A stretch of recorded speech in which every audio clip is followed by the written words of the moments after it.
Big boss చూస్తున్నారా? రాత్రి episode ఎలా అనిపించింది? చూడలేదండి, ఒక 5 days నుంచి చూడట్లేదు. ఓకే, మీ ఫేవరెట్ కంటెస్టెంట్ ఎవరండి? నిఖిల్. సో ఇంకెవరు ఇష్టం మేడం? వాళ్ళే మంచిగా అనిపించారు. విష్ణుప్రియ అంటే థింకింగ్ కొంచెం బాగుంది, తన ఏజ్ కి బాగా థింక్ చేస్తుందేమో అనిపించింది. ఓకే, సీత గేమ్ ఎలా అనిపిస్తుంది? సీత నాకు బాగానే అనిపిస్తుందండి, కొంచెం బయట డిఫరెంట్ అనిపించిందేమో మేబీ అందరికీ, కానీ నాకు క్యారెక్టర్ నాకు బాగానే అనిపించింది. నాకు పర్సనల్ సోనియా కొంచెం డిఫరెంట్ గా ఇరిటేషన్ వస్తుంది. విష్ణుప్రియ కరెక్టా, సోనియా కరెక్టా? విష్ణుప్రియ ఎందుకంటారు? తను అక్కడ మాట అనకుండా ఉండాల్సిందే, ఎలిటరీ కామెడీ అని చెప్పి. ఇంకోటి ఏంటంటే విష్ణుప్రియ సారీ చెప్పకుండా ఉండాల్సింది. కొంచెం సింపతి అనిపించింది. గేమ్ ఆడుతున్నాడు.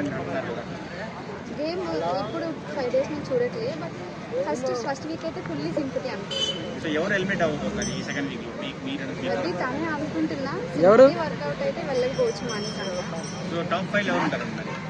నిఖిల్, నైనిక, రారణ, విష్ణుప్రియ, శేఖర్ భాష అనుకుంటున్నాను. ఇష్క గౌడ్ కొంచెం ఎక్స్ట్రా చేస్తుంది, బయట టాక్ నడుస్తుంది. మీ అభిప్రాయం?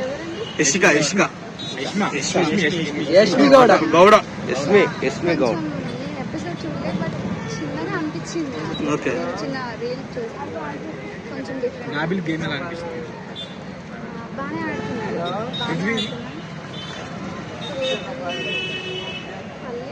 శేఖర్ భాష గురించి ఏం చెప్తారండి?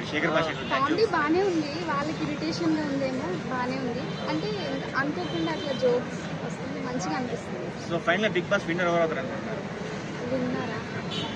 బాగా స్ట్రాంగ్ గా ఉంటే నిఖిల్ అవ్వచ్చు, బట్ తన మధ్య కొంచెం ఎమోషన్ అవుతున్నాడు. మీరు ఎస్పీ గౌడ చెల్లెలా టార్గెట్ చేసి నిఖిల్ అని చెప్పి తన సోనియా నిఖిల్ ని టార్గెట్ చేసింది అంటున్నారు. అంటే లవ్ ట్రాక్ లో చెప్పేసి కొంచెం చేయాలని తను కూడా కనెక్ట్ అవుతున్నాడు కదా. తప్పవుతుంది మరి తాగడం, ఆయన పడిపోవడం. చూడ